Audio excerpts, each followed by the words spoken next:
ನಾನು ಎಂದಿಗೂ cigarette drugs ಮದ್ಯದಂತಹ ಯಾವುದೇ ಮಾದಕ ದ್ರವ್ಯ ಅಥವಾ ವಸ್ತುವನ್ನು ಸೇವನೆ ಮಾಡುವುದಿಲ್ಲ.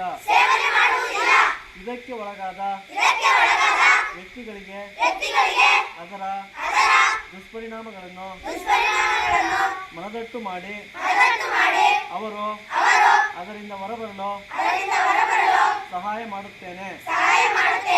ಮಾದಕ ವಸ್ತು ಮುಕ್ತ ಸಮುದಾಯವನ್ನು ಸೃಷ್ಟಿ ಮಾಡಲು ಸಮಾಜದಲ್ಲಿ ಇದರ ಬಗ್ಗೆ ಜಾಗೃತಿ ಮೂಡಿಸುವ ಕಾರ್ಯಕ್ರಮಗಳಲ್ಲಿ ಸಕ್ರಿಯವಾಗಿ ನನ್ನನ್ನು ನಾನು ತೊಡಗಿಸಿಕೊಳ್ಳುತ್ತೇನೆ ಎಂದು ದೇವರ ಹೆಸರಿನಲ್ಲಿ ಪ್ರಮಾಣ ಮಾಡುತ್ತೇನೆ.